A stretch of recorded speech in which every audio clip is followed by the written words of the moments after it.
नमस्कार, यो एभिन्यूज खबरको संकेत हो। तपाईं अहिले एभिन्यूज @7 मा हुनुहुन्छ। म सुशील खतिवडा। प्रारम्भमा मूल खबर। एमसीसी अनुमोदन गर्नुपर्ने नेपाली कांग्रेसको निष्कर्ष, संसदबाट पारित हुने प्रवक्ता महतको दाबी।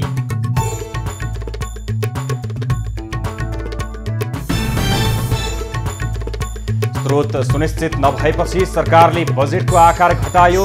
विनियोजित रकममा 85 अर्ब 55 करोड कटौती।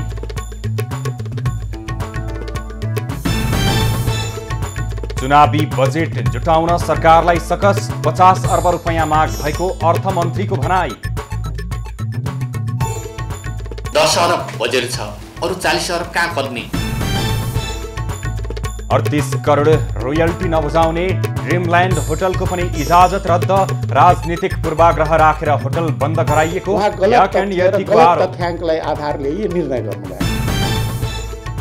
मधेसवादी पार्टीलाई विदेशी शक्तिले बनाइदिएको दाहालको आरोप। मधेसमा माओवादीलाई स्थापित हुन नदिन हत्याकाण्डहरू मच्चाइएको भनाई। विदेशी शक्तिहरूले बनाइदिए त्यस्ता पार्टी।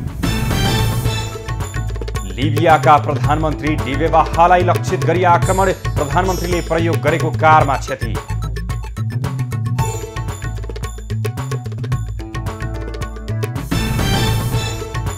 र फिफा वरियतामा नेपालको 2 स्थान सुधार। 169 स्थानबाट 167 स्थानमा उक्लियो।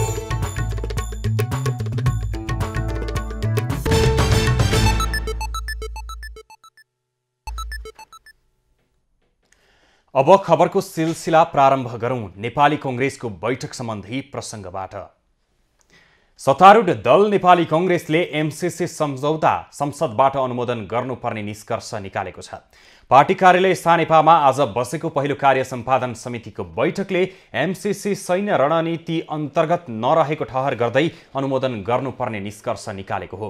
बैठकपछि सञ्चारकर्मीसँग कुरा गर्दै कांग्रेस प्रवक्ता डाक्टर प्रकाश शरण महतले एमसीसी संसदमा पेश भए बहुमतका साथ पारित हुने दाबी समेत गरे। हमको खेती गरिराख्ने ठाउँ पनि दिनु उपयुक्त हुँदैन। ती छलफल हुने हो भने मलाई लाग्दछ यो चाहिँ ठुलो बहुमतका साथ, केही अपवाद होला, ठुलो बहुमतका साथ यो पारित हुन सक्छ। बैठकमा स्थानीय तह निर्वाचन, भातृ संगठनहरूको अधिवेशन लगायतका विषयमा पनि छलफल भएको जानकारी दिए।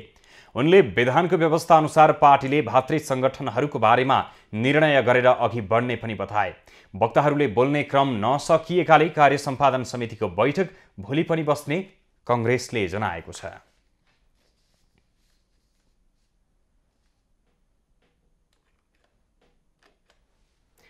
विवादित एमसीसी कम्प्याक्ट सम्झौता नेपालले अनुमोदन नगरे बहुपक्षीय र द्विपक्षीय सहायतामा कमी आउन सक्ने आंकलन हुन थालेको छ। करिब 55 अर्ब रुपैयाँको सहायता सम्झौता नेपालले अनुमोदन गर्ने या नगर्ने विषय यति बेला नेपालमा विवादित बनिरहेका बेला बहुपक्षीय र द्विपक्षीय सहायतामा कमी आउने आशंका समेत गर्न थालिएको छ। अमेरिकाले नेपालको विद्युत प्रसारण लाइन विस्तार र सडक स्तरोन्नतिको लागि भन्दै 55 अर्बको सहायता दिने विषय यति बेला निकै पेचिलो बनेको छ। नेपालमा एमसीसी सम्झौता अनुमोदन गर्न हुने या नहुने विषयमा मत बाजिँदै गएको बेला नेपाललाई सहायता गर्दै आएका मुलुक र दाताले सहयोग घटाउन सकिने आकलन गरिएको छ। अमेरिकाले औपचारिक या अनौपचारिक रूपमा सहायता रोक्ने कदम चाल्ने बारे कुनै चेतावनी नदिए पनि एमसीसी सम्झौताले प्रभाव पार्ने विज्ञहरू बताउँछन्। अमेरिकाले एमसीसी सम्झौता आगामी फेब्रुअरी 28 को अल्टिमेटम दिएको छ। पछिल्लो मितिभित्र पनि एमसीसी अनुमोदन नभएमा परियोजना फिर्ता हुने चेतावनी दिइसकेको छ। एमसीसी मामिलामा नेपालले अनुमोदन नगरेमा विदेशी सहायता घट्न सक्ने विश्लेषक अरुण सुवेदी दाबी गर्छन्। एउटा सरकारले गरेको हस्ताक्षर गरेको सन्धि त नभनौँ सम्झौताहरू र कमिटमेन्टहरू एग्रिमेन्टहरूमाथि यो हदसम्मको छिचरो व्यवहार हुन्छ भने अब उपरान्त कसैले पनि सरकारको सम्झौता र सरकारको प्रतिबद्धतालाई विश्वास गर्दैन। नेपाल अमेरिका सम्बन्ध लामो छ। अमेरिकाले युएसआइडी लगायतका संस्थाबाट पनि नेपाललाई सँगाउँदै आएको मात्र छैन, विश्व बैंक र आइएफ जस्ता अन्तर्राष्ट्रिय दाता संस्थामा अमेरिकी लगानी रहेको छ। एमसिसी अनुमोदन नभए संयुक्त राष्ट्रसङ्घका प्रमुख अङ्ग र विशिष्टीकृत संस्थाहरू, राष्ट्रसङ्घ सम्बन्धित अन्य संस्थाहरू, विश्व बैंक जस्ता बहुपक्षीय र अमेरिकासँग निकट रहेका द्विपक्षीय दातासम्मलाई नेपाल मामिलामा अमेरिकाले प्रभाव पार्न सक्ने आकलन छ। वैदेशिक सहायता मामिलामा नेपाल यी बहुपक्षीय र द्विपक्षीय दातामै निर्भर रहेको छ। विश्व बैंक र आइएमएफ दुवैमा अमेरिकाको 16% भन्दा धेरै भोटिङ सेयर छ। तर नेपालमा एमसिसी सम्झौताको विपक्षमा जनमत बलियो बन्दै गएको छ। एमसिसी सम्झौता सुरक्षा र सामरिक रणनीतिसँग जोडिएको भन्दै मत विभाजित भएको छ। एमसिसी सम्झौता राष्ट्रिय स्वाधीनता र सुरक्षा विपरीत भएकाले सम्झौता अनुमोदन गर्न नहुने पूर्वाधार विज्ञ डाक्टर सूर्यराज आचार्य बताउँछन्। एमसिसी सम्झौता यो सामान्य अरू जुन हामीले सयौं वैदेशिक सहयोगका सहयोग लिएका छौँ, यस्ता सम्झौताहरू भएका छन्, त्योभन्दा यो फरक प्रकृतिको हो र यो चाहिँ अलिकति चाहिँ नि सरकारले चाहिँ गम्भीरताका साथ, राजनीतिक नेताहरूले यसलाई गम्भीरताका साथ चाहिँ नि यसलाई लिनुपर्ने, एउटा राष्ट्रिय सहमति बनाउनु पर्ने, त्यो नहुँदाखेरि यो यसमा केही न केही चाहिँ गडबड भएको छ। सन् 2017मा एमसिसी परियोजनाको विषयमा नेपाल र अमेरिका बीच सम्झौता भएको थियो। तर लामो समयदेखि एमसिसीको विषयले नेपाली राजनीति विभाजित छ। राष्ट्रिय हितभन्दा अमेरिकालाई हेर्ने राजनीतिक चस्मा र उग्र राष्ट्रवादकै कारण एमसिसीको विषय थप गिजोलिएको मात्र छैन, भोलिका दिनमा दाताहरूले नेपाल मामिलामा कसरी लिन्छन् भन्ने प्रश्न उब्जेको छ। सरकारले चालु आर्थिक वर्षको बजेटको आकार घटाएको छ। अर्धवार्षिक समीक्षा मार्फत 2078-79 को बजेटको आकार घटाइएको हो। प्रतिस्थापन विधेयक मार्फत 16 खर्ब 32 अर्ब 83 करोड रुपैयाँको बजेट ल्याइएकोमा अब बजेटको आकार 15 खर्ब 46 अर्ब 28 करोड रुपैयाँको बनाइएको छ। चालु आर्थिक वर्षको 6 महिनामा मुलुकका अधिकांश सूचकाङ्कहरू ऋणात्मक देखिएको छ भने विदेशी मुद्रा सञ्चिति र रेमिटेन्स अनपेक्षित रूपमा घटेको छ। सरकारले चालु आर्थिक वर्षको बजेटको आकार घटाएको छ। चालु आर्थिक वर्षको बजेटको अर्धवार्षिक समीक्षा गर्दै सरकारले 86 अर्ब रुपैयाँ खर्च हुन नसक्ने भन्दै बजेटको आकार घटाएको हो। प्रतिस्थापन विधेयक मार्फत 16 खर्ब 32 अर्ब 83 करोड रुपैयाँको बजेट ल्याएकोमा अब बजेटको आकार 15 खर्ब 46 अर्ब 28 करोड रुपैयाँ हुने भएको छ। पुँजीगत खर्च 3 खर्ब 87 अर्ब 10 करोड खर्च गर्ने सरकारी लक्ष्य भएकोमा यसलाई घटाएर 3 खर्ब 40 अर्ब 32 करोडमा झारिएको छ। त्यस्तै चालुतर्फ 10 खर्ब 35 अर्ब 46 करोड खर्च गर्ने सरकारी लक्ष्य छ। कुल विनियोजित बजेटको आकार घटाएर यो बजेट कुल विनियोजन मध्ये 94.7% मात्रै हो। कर्जा प्रवाह र निक्षेप सङ्कलन सामान्य रूपमा बढेको छ। सहुलियतपूर्ण कर्जाको प्रगति उत्साहजनक छ। चालु आर्थिक वर्षको आम्दानी र खर्चको संशोधित अनुमान देहाय बमोजिम गरिएको छ। चालु आर्थिक वर्षमा रु 15 खर्ब 46 अर्ब 28 करोड खर्च हुने संशोधित अनुमान गरिएको छ। सरकारले संशोधित बजेटमा निर्वाचन खर्च, कोभिड खोपलाई अनिवार्य दायित्वको रूपमा यथावत गरेको छ। सरकारले बजेटको आकार ठूलो ल्याए पनि खर्च गर्न नसक्दा बजेटको लक्ष्य यस वर्ष पनि पूरा नहुने देखिएको छ। विशेष गरी पुँजीगत खर्च हुन नसक्दा उत्पादन वृद्धि र रोजगारको क्षेत्रको विस्तार हुन नसकेको बेला सरकारले संरचनाको सुदृढीकरण प्रमुख समस्या रहेको भन्दै पन्छिने गरेको छ। हामीलाई माग आएको छ करिब 50 अरब वरिपरि। 10 अरब बजेट छ, अरू 40 अरब कहाँ खोज्ने भन्ने एउटा ठुलो हामी प्रेसरमा छौँ। चुनाव त गर्नु नै छ, गर्नै पर्यो। त्यसकारणले त्यसको म्यानेज गर्नुपर्ने राजस्व वृद्धि अरू आदि इत्यादि कसरी हुन्छ म्यानेज गर्ने कुरामै हामी लागिरहेका छौँ। राष्ट्र बैंकले अर्थतन्त्र जोगाउन आयात निरुत्साहित गर्नुपर्ने बाध्यता रहेको बताएको छ। विदेशी विनिमय सञ्चित घट्दै जाँदा आयात निरुत्साहित गर्नुपर्ने अवस्था बनेको छ। हामीले आयातित वस्तुहरूबाट हाम्रो इन्फ्लेसनलाई के कस्तो असर परिरहेछ त्यो सबै कुरोको एनालाइसिस गरेका छौँ। तर पनि सरसर्ती हामीले हेरिराख्दा के छ भन्दा एउटा डिस्करेज गर्ने मात्रै व्यवस्था यो गरिएको हो। यो टोटल्ली यो चाहिँ आयातै गर्न नपाउने व्यवस्था यसमा छैन। अत्याधिक बढ्दो आयातले मुलुकको शोधनान्तरमा कमी आएपछि अर्थतन्त्रका सूचकहरू नकारात्मक बनेका छन्। अर्थतन्त्रका सूचकहरू निराशाजनक बन्दै गएपछि सरकारमाथि पुँजीगत खर्च बढाउन दबाव बढेको छ। अर्थमन्त्री जनार्दन शर्माले स्थानीय तह निर्वाचनका लागि माग भएको बजेट व्यवस्थापन गर्न दबाव परेको बताएका छन्। चालू आर्थिक वर्षको बजेटको अर्धवार्षिक मूल्याङ्कन प्रतिवेदन सार्वजनिक कार्यक्रममा मन्त्री शर्माले चुनावका लागि बजेट व्यवस्थापन गर्न समस्या परेको बताएका हुन्। वार्षिक बजेटमा चुनावका लागि 10 अर्ब रुपैयाँ छुट्याइएको तर विभिन्न निकायबाट 50 अर्ब रुपैयाँ माग भएको उनले बताए।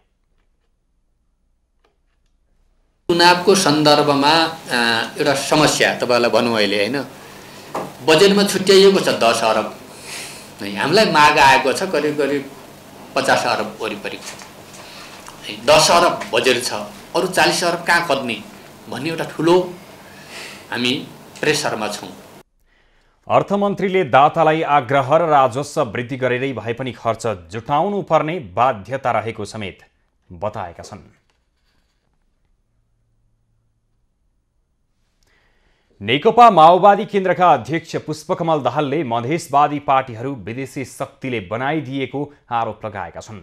रूपन्देहीको सम्मरीमाई गाउँपालिकाका अध्यक्ष जितेन्द्र शुक्ला लगायतलाई पार्टी प्रवेश गराउँदै दाहालले मधेसमा माओवादी स्थापित हुन नदिन शान्ति प्रक्रिया लगत्तै भयानक हत्याकाण्डहरू मच्चाइएको आरोप समेत लगाए। तराईका विभिन्न ठाउँमा हत्याकाण्ड मच्चाएर मधेसवादी पार्टीहरू जन्माइएको उनको दाबी छ। भयानक हत्याकाण्डहरू मच्चाइयो, त्यसमध्ये रूपन्देही कपिल वस्तुमा नै त्यस्ता घटनाहरू भए र अनि राजनैतिक रूपले ठुलो भ्रम छरियो कि माओवादीले केही नै गर्दैन, मधेसको निम्ति मधेसी नै पार्टी चाहिन्छ भनेर विदेशी शक्तिहरूले बनाइदिए त्यस्ता पार्टी। दाहालले आफूलाई मधेसका मसीहा भन्नेहरू एमाले अध्यक्ष केपी ओलीसँग साँठगाँठ गर्न पुगेको भन्दै अब मधेस माओवादीमय बन्ने दाबी समेत गरे। संस्कृति पर्यटन तथा नागरिक उड्डयन मन्त्रालयले मिनी क्यासिनो सञ्चालन बापतको 38 करोड भन्दा बढी रोयल्टी नतिर्ने नेपालगञ्जको ड्रिमल्यान्ड होटल पनि बन्द गराएको छ। मिनी क्यासिनो सञ्चालन गरी सरकारलाई उक्त होटलले 38 करोड 10,45,664 रुपैयाँ रोयल्टी तिर्नुपर्ने देखिएको छ। सरकारलाई तिर्नुपर्ने रोयल्टी बुझाउन पटक पटक पत्राचार गरे पनि सो होटलले नतिरेका कारण मन्त्री प्रेमबहादुर आलीको निर्देशनमा होटल तथा क्यासिनो बन्द गराइएको हो। विक्रम सम्वत 2067 भदौ 20 गते मिनी क्यासिनोको अनुमति लिएको ह्याप्पी आवरले ड्रिमल्यान्डमा मिनी क्यासिनो सञ्चालन गर्दै आएको थियो। होटल याक एन्ड यतिले 5 तारे वर्गीकरण खोसेर होटल बन्द गर्ने सरकारको निर्णय फिर्ता लिन माग गरेको छ। बिहिबार काठमाडौँमा पत्रकार सम्मेलन गर्दै याक एन्ड यतिले सञ्चालनमा नै नरहेको क्यासिनोको रोयल्टी बापतको रकम देखाएर वर्गीकरण खोज्ने र होटल बन्द गर्ने सरकारको निर्णय पूर्वाग्राही पूर्ण रहेको भन्दै निर्णय फिर्ता नभए कानुनी उपचारमा जाने बताएको छ। होटल र क्यासिनो फरक मुद्दा भएको तर निश्चित राजनीतिक पूर्वाग्रह राखेर होटल बन्द गराइएको याक एन्ड यतिको दाबी छ। वर्षौंदेखि बन्द रहेको क्यासिनो, सञ्चालनमै नरहेको क्यासिनोलाई बन्द गर्नलाई माननीय मन्त्रीज्यूले जुन निर्णय गर्नुभएको छ त्यो प्राइमा फेसी नै के देखिन्छ भने उहाँ गलत तथ्य र गलत तथ्याङ्कलाई आधारले यो निर्णय गर्नुभएको छ। किनभने स्वयं मन्त्रालयले नै 71/1/5मा त लाइसेन्स खारिज भइसकेको भनेर जानकारी गराइनुभएको छ, पत्र आइसकेको छ। या त उहाँलाई यो पत्रको बारेमा जानकारी भएन कि या जुन अहिले उहाँले खारिज भइसकेको भन्नुभएको छ त्यो योभन्दा फरक लाइसेन्स छ भन्ने चिज उहाँले देखाइदिनु पर्यो। रोयल्टी बापतको 42 करोड 25 लाख रुपैयाँ पटक पटक ताकेता गर्दा समेत नतिरेको भन्दै सरकारले बुधबारको मन्त्रीस्तरीय निर्णयबाट 5 तारे वर्गीकरण खोसेर होटल बन्दको निर्देशन दिएको थियो। नेपालमा थप 1369 जनामा कोरोना संक्रमण देखिएको छ। पछिल्लो 24 घण्टामा देशभर 8880 जनाको पीसीआर परीक्षण गर्दा 1013 र 3000 जनाको एन्टिजेन परीक्षण गर्दा 356 जनामा संक्रमण पुष्टि भएको स्वास्थ्य मन्त्रालयले जनाएको छ। यससँगै नेपालमा कोरोना संक्रमित हुनेको कुल संख्या 11,11,816 पुगेको छ। यस्तै संक्रमणबाट पछिल्लो 24 घण्टामा 12 जनाको मृत्यु हुँदा थप 2228 संक्रमित निको भएका छन्।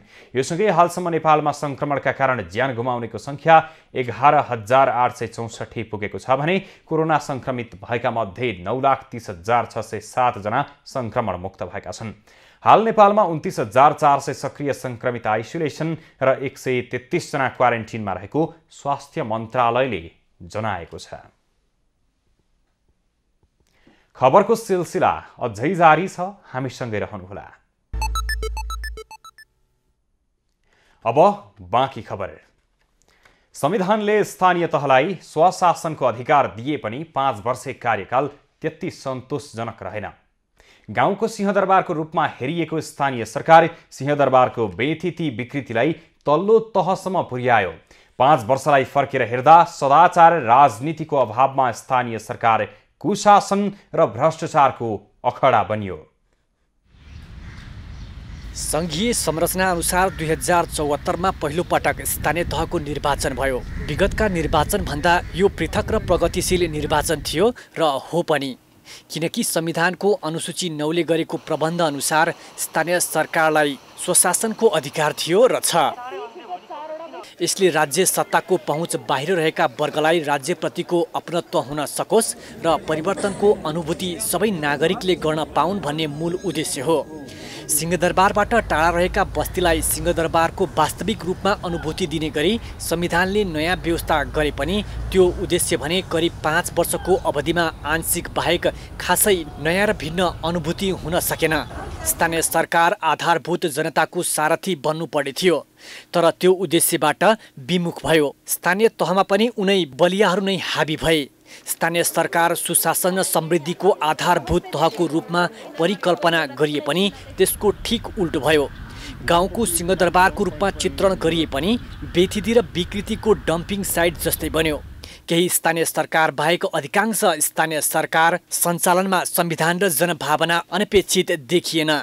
संविधानले सिंहदरबारको अधिकार स्थानीय तहमा पुर्याए पनि त्यस सँगसँगै सिंहदरबारभित्रको भ्रष्टाचार र कुशासन पनि पुग्यो। स्थानीय सरकारप्रति आम जनताको जति विश्वास र भरोसा थियो त्यो विश्वास र भरोसामा बेथितिको बादलले छोप्यो। स्थानीय सरकार जनताको घर दैलोमा भए पनि व्यवहारमा स्थानीय सरकार प्रमुखहरूमा छोटे राजाको प्रवृत्ति एजिरु झैँ झाँगियो। त्यति मात्र होइन, स्रोत र साधनको चरम दुरुपयोग हुँदा स्थानीय सरकार सिंहदरबारलाई उछिन्ने गरी बढी भ्रष्ट भए। महालेखा परीक्षकको 58औं प्रतिवेदनले मुलुकको कुल भ्रष्टाचारमा स्थानीय तहमा करिब 34% बढी भ्रष्टाचार भएको दर्शायो। गाउँ घरको सरकारको रूपमा हेरिएको स्थानीय सरकारमा 1/3 बढी भ्रष्टाचार हुनाले आम नागरिकमा व्यवस्थाप्रति असन्तुष्टिको चाङ बढ्दो छ। यति मात्र होइन, भर्खरै ट्रान्सपरेन्सी इन्टरनेसनलले सार्वजनिक गरेको प्रतिवेदनले समेत भ्रष्टाचार हुने विश्वका 180 देशमध्ये नेपाल 117औं स्थानमा रहेको प्रतिवेदनमा दोहोरियो। गत वर्ष ट्रान्सपरेन्सीले सार्वजनिक गरेको प्रतिवेदनमा पनि नेपाल भ्रष्ट हुने मुलुकमा 117औं स्थानमा थियो। यसले के दर्शाउँछ भने भ्रष्टाचारको जरो निकै मजबुत र दरबिला गरी तल्लो तहसम्म पुगेको छ। पहिलो पटकको स्थानीय तहको निर्वाचन पछिको कार्यकाल लगभग सकिँदै गर्दा सरकारले आगामी वैशाख 30 मा नयाँ निर्वाचनको मिति घोषणा गरेको छ। स्थानीय सरकारमा नयाँ नेतृत्व अवश्य आउनेछन्, तर स्थानीय तहको 5 वर्षे कार्यकालमा जे जति बेथितिका अनुभव छोडेर जाँदैछ त्यसले के दर्शाउँछ भने सदाचारपूर्ण राजनीति नेतृत्व को हातमा सत्ताको चाबी नपुगेसम्म जतिसुकै प्रगतिशील व्यवस्था परिवर्तन भए पनि त्यसले परिवर्तनको अनुभव दिन असम्भव छ। तसर्थ यस पटकको स्थानीय निर्वाचनमा सदाचार नेतृत्वलाई जनताले चुन्न सकेन भने बेथिति र कुशासनले मुलुक थप गाँजिने पक्का छ। राष्ट्रिय प्रजातन्त्र पार्टीले स्थानीय निर्वाचनमा सबै तहमा उम्मेदवारी दिने निर्णय गरेको छ। पार्टी कार्यालय धुम्बाराहीमा बिहिबार बसेको राप्रपा पदाधिकारी बैठकले वैशाख 30 गते हुने निर्वाचनमा सबै तहमा उम्मेद्वार खडा गर्ने र पार्टीको संगठन सुदृढ र क्रियाशील गर्ने निर्णय गरेको हो। राज संस्था, हिन्दू राष्ट्रको पुनर्स्थापना, संघीयताको खारेजी र सुदृढ स्थानीय तह लगायतका सैद्धान्तिक अवधारणा र कार्यदिशा अविचलित रहने निर्णय पनि गरेको छ। प्रयासलाई निरन्तरता दिने र हालसम्म भइराखेको प्रयासको पनि समीक्षा गरेको छ र हालसम्म समाहित भइसकेका र आगामी दिनमा पनि समावेश हुनेहरूलाई उपयुक्त स्थान र जिम्मेवारी दिने पनि आजको बैठकले निर्णय गरेको छ। राप्रपाले केन्द्रीय कार्य समितिको बैठक फागुन 11 गतेका लागि बोलाएको छ। नेकपा एमाले निकट राष्ट्रिय युवा संघ नेपाल र अन्य राष्ट्रिय व्यूले सभामुख अग्निप्रसाद सापकोटालाई कालो झण्डा देखाएका छन्। कार्यक्रमका लागि धुलीखेल जाँदै गरेका सभामुखलाई काभ्रेमा कालो झण्डा देखाइएको हो। प्रदर्शनकारीले सभामुख सापकोटाको गाडीमा समेत अवरोध गरेका छन्। उनीहरूले सभामुख विरुद्ध नारा लगाएका थिए।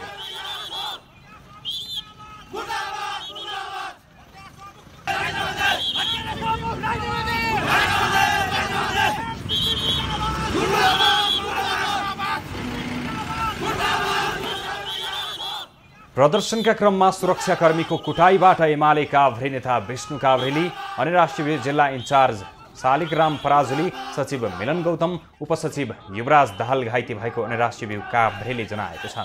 घाइतेको स्थानीय अस्पतालमा उपचार भइरहेको छ। एमाले विभाजनमा सभामुख सापकोटाको भूमिका रहेको भन्दै एमाले सभामुखको राजीनामा माग गर्दै आएको छ।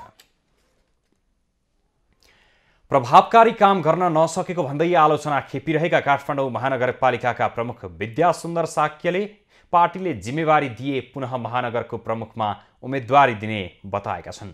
बिहिबार काठमाडौँ महानगरपालिका 21 वडाबाट निर्माणाधीन गोफलटोल स्थित श्रीधर नारायण परिसरको फल्सा र पार्कको शिलान्यास कार्यक्रममा साक्यले पार्टी र महानगरवासीको सहयोग भए नगर प्रमुखमा पुनः आफ्नो दावेदारी रहने बताएका हुन्।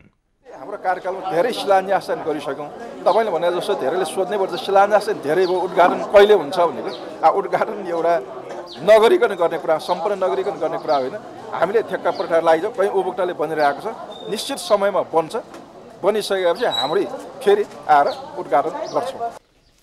आफ्नो कार्यकालमा सांस्कृतिक सम्पदा संरक्षणमा उल्लेख्य काम भएको साक्यको दाबी थियो। दूध विकास संस्थानले माघ 28 गतेदेखि दूधको नयाँ मूल्य लागू गर्ने भएको छ।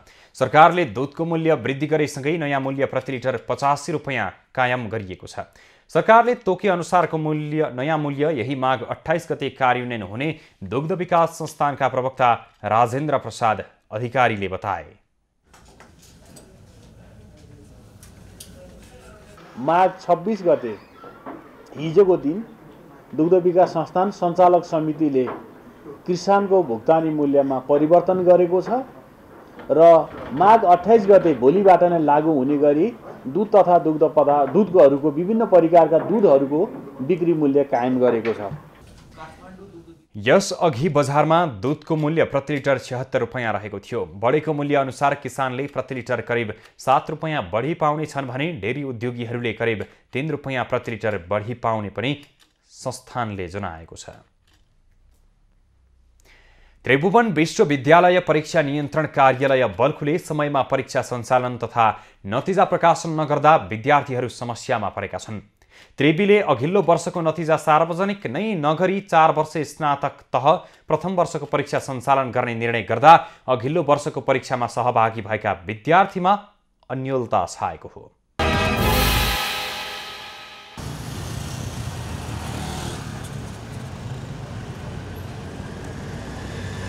त्रिभुवन विश्वविद्यालय त्रिवी परीक्षा नियन्त्रण कार्यालय बल्खुले अघिल्लो वर्षको नतिजा सार्वजनिक नै नगरी 4 वर्ष स्नातक तह प्रथम वर्षको परीक्षा फागुन 13 गतेदेखि सञ्चालन गर्ने भएको छ। यो सँगै अघिल्लो वर्षको परीक्षामा अनुत्तीर्ण भएको विषयमा विद्यार्थीले परीक्षा दिन नपाउने हो कि भन्ने अन्योलता छाएकोमा परीक्षा नियन्त्रण कार्यालयले परीक्षा दिएर बसेकाहरू फेल भए छुट्टै परीक्षा गराउने बताएको छ। साथै त्रिवीले आगामी चैत्र 15 सम्म स्नातक तह सबै संकायको नतिजा प्रकाशन हुने पनि जानकारी दिएको छ। साधन स्रोतले भ्याएसम्म हामीले समयमै गर्न खोजिरहेछौँ, तर भइदियो के भन्दाखेरि अब पोहोर साल जुन यो दोस्रो लहर, प्रथम लहरले त जे जस्तो असर गरेकै थियो, त्यहाँसम्म हामी ठिकै थियौँ। पहिलो लहरको खासै हामीले प्रभाव फिल गरेनौँ, 1-2 महिना मात्रै ढिलो भएको थियो। र जब दोस्रो लहरको प्रभाव आइसकेपछि अनि मान्छे बढी होपलेस भए। त्रिवी अन्तर्गत अध्ययनरत विद्यार्थीहरूले त्रिवीको समयमा परीक्षा सञ्चालन तथा नतिजा प्रकाशन नगरेर आफूहरूलाई अन्योलमा राखेको बताएका छन्। पाठ्यक्रम नै नसकी परीक्षा सञ्चालन गर्ने र नतिजा प्रकाशनमा ढिला गर्ने गरेको गुनासो पनि उनीहरूको छ। फर्स्ट इयरमा चाहिँ एक्जाम दिएको छ अगाडि, अब तिनीहरूको रुटिन रिजल्ट निक्लिएको छैन, अब यता रुटिन निकाल्दैछ। अब उनीहरूले पनि एक्जाम दिन पाएन फेल भएकोले गर्दा, अनि हाम्रो चाहिँ एक्जामले उनीहरूले अब एक्जाम सारिदिँदाखेरि अब हाम्रो चाहिँ दिन प्रतिदिन समय बढ्दै जाने अनि हामीलाई चाहिँ ढिलो हुने, पछि गएर अलिकति त्यो समस्या निकाल्दैछ ट्युले चाहिँ। केही महिना लकडाउन भयो, अनलाइन क्लास चल्यो होइन, अनि फिजिकल क्लास 1-2 महिना मात्र भयो। 1-2 महिना मात्र भएको हुनाले कतिपय साथीहरूले ट्युको नोटिसहरू एक्कासी देख्दाखेरि कसैले आफ्नो पढाइ पुरा नभएको हुनाले अनलाइन क्लास नलिने, समयमा परीक्षा नलिने र परीक्षाफल प्रकाशनमा ढिला हुने त्रिवीको पुरानै रोग हो। समय अनुसार परीक्षा प्रणालीलाई आधुनिक र व्यवस्थित बनाउन नसक्दा त्यसको मार भने हरेक वर्ष विद्यार्थीहरूले खेप्नु परिरहेको छ। क्यामेरामा विनय तामाङको साथमा निशा देउजा, काठमाडौँ।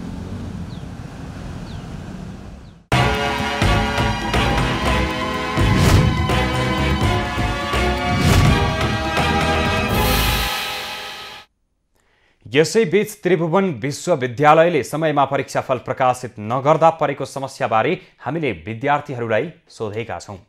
हेरौँ उनीहरूको भनाई आजको हामीलाई भन्नु छमा।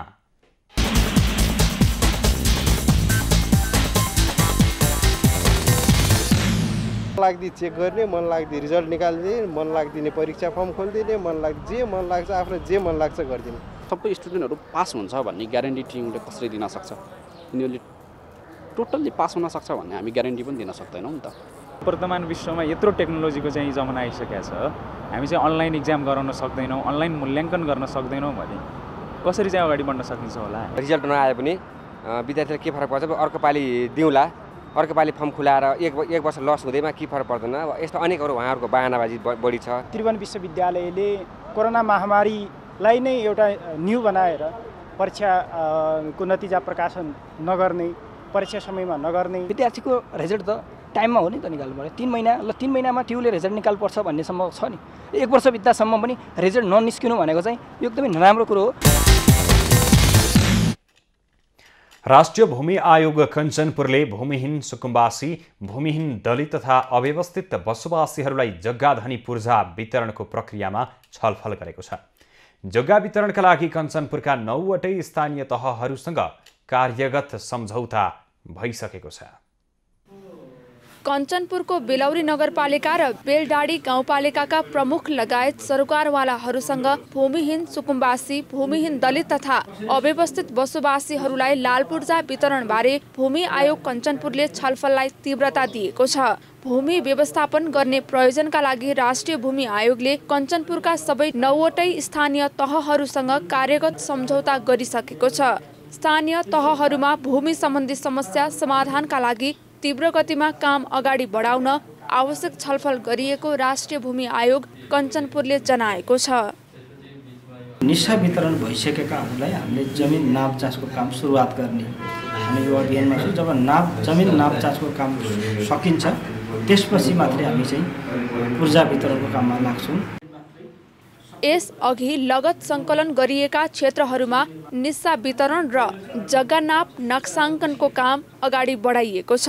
विविध कारणले फारम भर्न छुट्न गएका लाभग्राहीहरूका छुट्टै व्यवस्था मिलाइएको छ, जसमध्ये पहिलो चरणमा सम्झौता गरेको पालिकाहरूका लागि 35 दिने सूचना जारी भइसकेको छ र दोस्रो चरणमा सम्झौता गरेका पालिकाहरूका लागि केही दिनमा नयाँ सूचना जारी हुनेछ।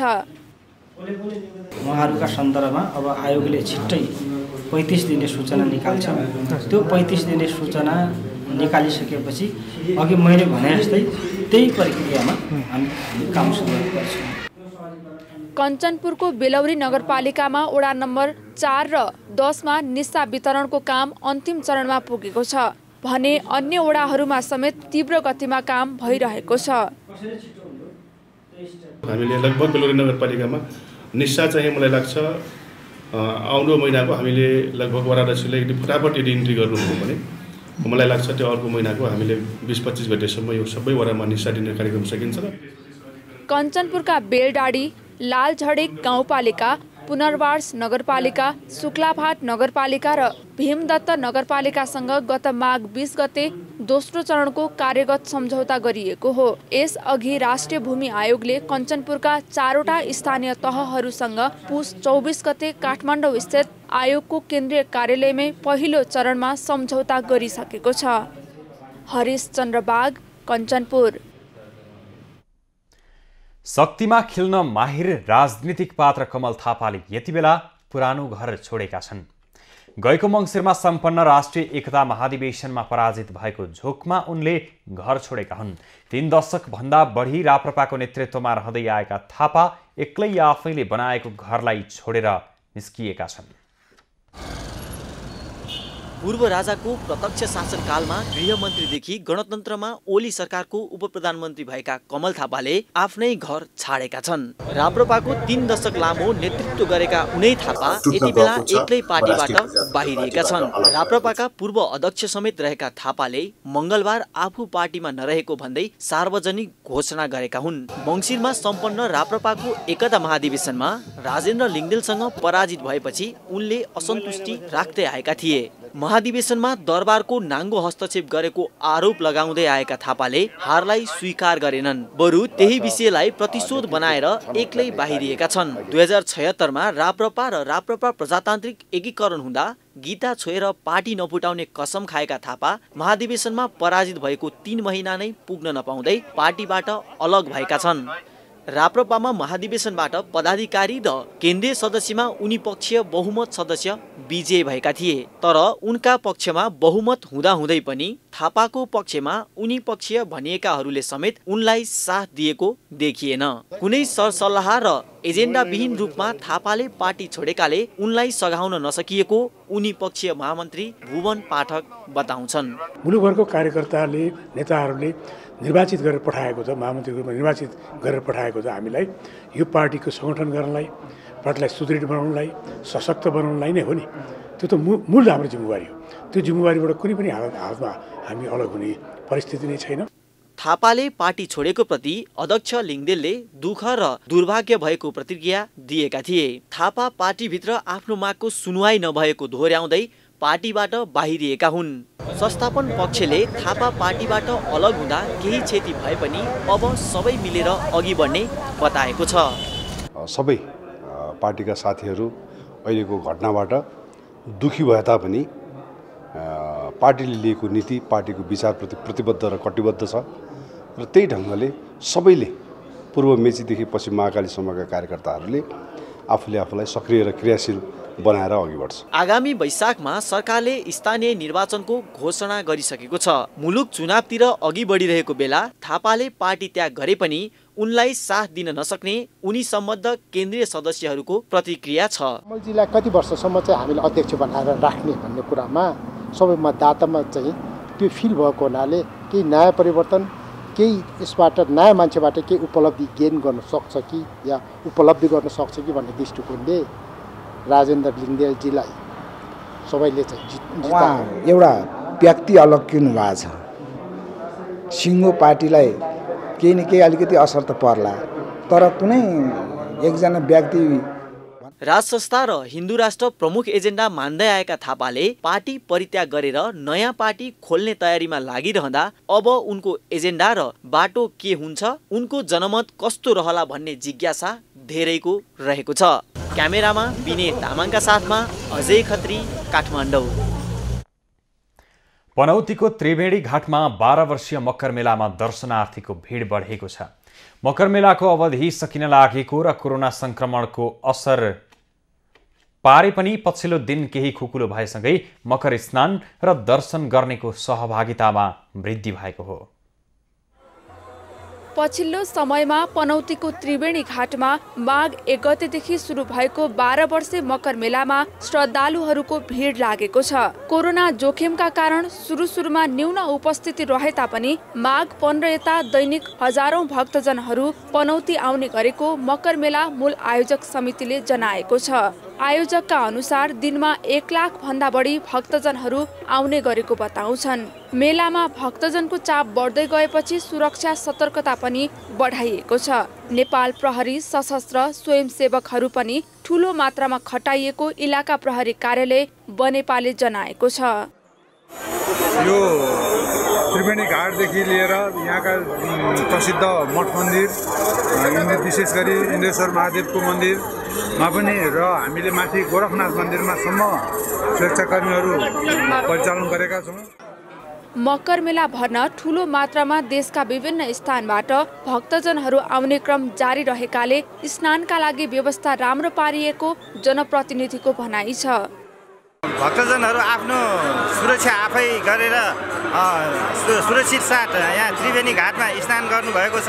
त्यही कारणले हामीले पनि त्यस्तै अब व्यवस्थापन राम्रोसँग व्यवस्थापन गरेको कारणले पनि हो स्नान कुण्डमा हामीले राम्रैसँग व्यवस्थापन गरिरहेको पनि छौँ। जुन सामाजिक दूरी र सुरक्षा मापदण्ड अप्नाएर चाहिँ सबैले निर्धक्क भएर यो मास बढ्नुको कारण पनि यहाँको म्यानेजमेन्ट देखेर पनि तपाईँले पनि एउटा भन्नुहोस्। किनभने पहिला आएकाहरूले यहाँ के कस्तो व्यवस्था छ त्यो ठो भयो, त्यसपछि राम्रो व्यवस्थित छ भन्ने कुरा उहाँहरूलाई पनि अवगत भयो। त्यसपछि यो भिडहरू बढ्न टाढाबाट आएका भक्तजनहरू पनौतीको धार्मिक धाममा 12 वर्षमा एकपटक लाग्ने मकर स्नान गर्ने अवसर मिलेकोमा खुसी भएका छन्। त्रिवेणी घाटको मकर स्नान गर्नाले मनोकांक्षा पूरा हुने जनविश्वास छ। महिना भाग्य छु यो 12 महिनासम्मलाई यो तीर्थस्थलमा भएकोले यो बत्ती बाजा यो 12 वर्षमा चाहिँ एकचोटि लाग्ने मेला हुनाले यहाँ आएर नुहाउँदा यताउति गर्दा मन्दिर गर्दाखेरि धर्म कर्म पुण्य मिल्छ भनेर बुवामालाई चाहिँ गाउँबाट यहाँ घुमाउन लिएर माघ महिनाभर कर्मकाण्डको तिथि पर्नेले यहाँ आएर पितृ कार्य श्राद्ध गर्दा बैतरणी तर्ने धार्मिक आस्थाका कारण पनि ठूलो भिड लाग्ने गरेको छ। त्रिवेणी घाटको उत्तरतर्फ रहेको गोरखनाथ डाँडामा रहेको गोरखनाथको दर्शन गर्नेको पनि भिड लागेको छ। मकर मेलामा साँझमा आरती हेर्नेको पनि ठूलो भिड लाग्ने गरेको छ। पनौतीमा मकर मेलामा दर्शनार्थी बढेसँगै दिउँसोको समयमा सवारी आवागमनमा समस्या हुने गरेको छ। खबरको सिलसिला अझै जारी छ, हामीसँगै रहनुहोला। अब पालो एभिन्यूज एट स्पोर्ट्सको।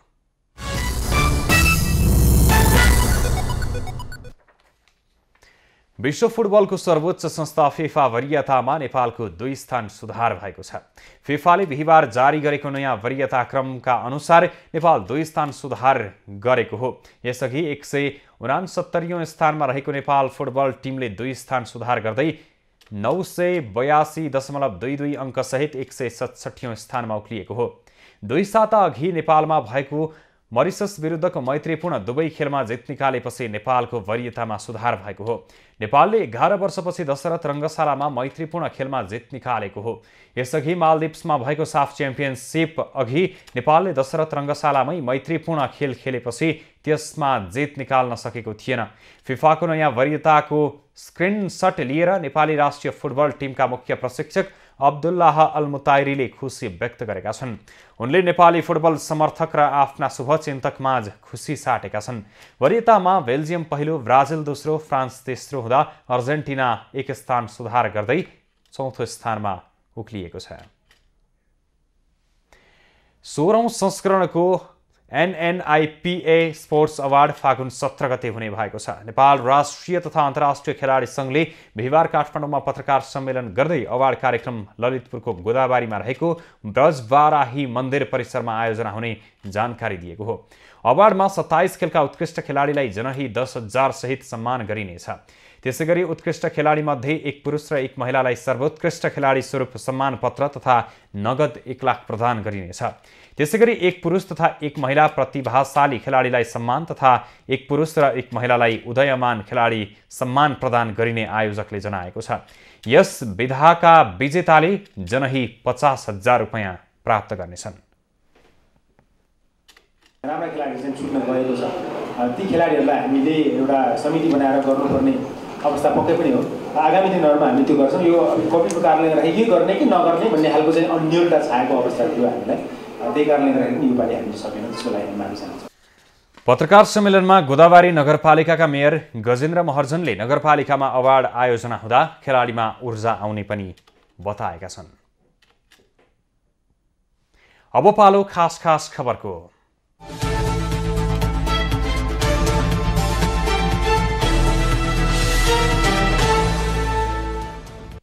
नेपालमा कोरोना पुष्टि भएका मध्ये प्रायलाई ओमिक्रोन भेरिएन्ट पुष्टि भएको छ। स्वास्थ्य तथा जनसङ्ख्या मन्त्रालयले जिन सिक्वेन्सिङका लागि भारत पठाएका संक्रमित 95वटा नमुनाबाट सो पुष्टि भएको हो। भारतको institute of genomic and integrated of बायोलोजीमा जिन सिक्वेन्सिङ गर्न पठाइएका मध्ये सबैमा ओमिक्रोन भेरिएन्ट पुष्टि भएको स्वास्थ्य मन्त्रालयले जनाएको छ। नेपालमा थप 13,12,080 मात्रा एस्ट्राजेनेका खोप आउने भएको छ। कोभ्याक्स मार्फत नेपालले आगामी सोमबार सो परिमाणको खोप पाउने भएको हो। बेलायतले कोभ्याक्स सुविधाबाट पठाउन लागेको 21,74,160 डोज खोप मध्ये आउन बाँकी 13,12,080 डोज खोप नेपाल आउने भएको हो। अर्थमन्त्री जनार्दन शर्माले एमसीसी परियोजनाको सम्बन्धमा सरकारले राष्ट्रिय सहमति खोज्ने प्रयास गरिरहेको बताएका छन्। बिहिबार अर्थ मन्त्रालयमा आयोजित चालु आर्थिक वर्षको बजेटको अर्धवार्षिक समीक्षाको मूल्याङ्कन प्रतिवेदन सार्वजनिक कार्यक्रममा अर्थमन्त्री शर्माले एमसीसी परियोजनाको सम्बन्धमा राजनीतिक दलहरूबीच राष्ट्रिय सहमति खोज्ने प्रयास भइरहेको बताएका हुन्। उनले सहमतिका लागि प्रधानमन्त्री शेरबहादुर देउवाले प्रयास गरिरहेको पनि बताए।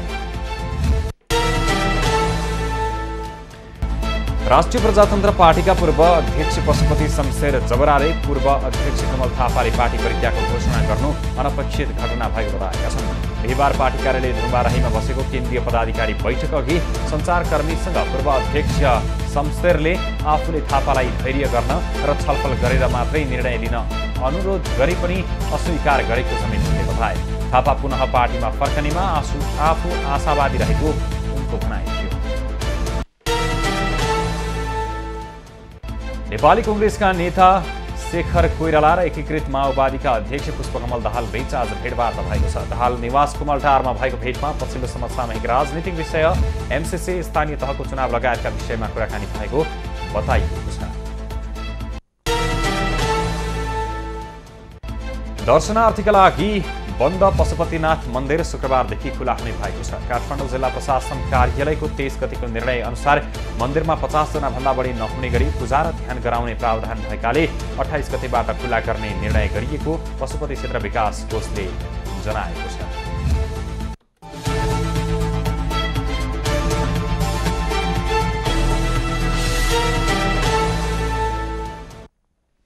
अब पालो एभेन्यूज एट मौसमको।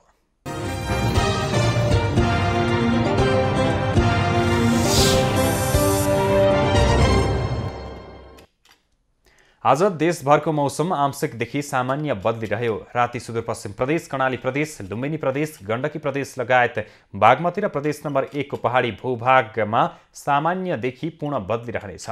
सुदूरपश्चिम प्रदेश, कर्णाली प्रदेश, लुम्बिनी प्रदेश र गण्डकी प्रदेशका केही स्थानमा र बागमती प्रदेश तथा प्रदेश 1 का पहाडी भूभागका थोरै स्थानहरूमा हल्कादेखि मध्यम वर्षाको सम्भावना रहेको जल तथा मौसम पूर्वानुमान महाशाखाले जनाएको छ।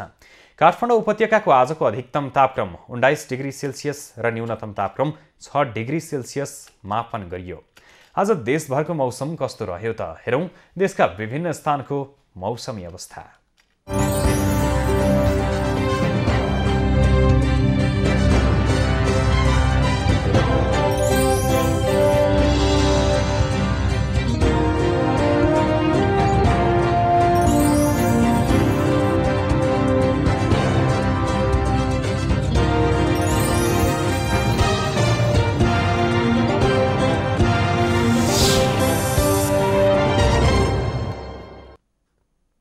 अहिलेलाई खबरको क्रम यति नै। एभेन्यूज खबरका यी सहित अन्य विस्तृत खबरका लागि www.avenews.tv लगइन गर्न सक्नुहुनेछ। युट्युब, फेसबुक र ट्विटरमा पनि हामीलाई फलो गर्न सकिनेछ। खबरभित्रको खबरका लागि हेर्दै रहनुहोला एभेन्यूज खबर। नमस्कार।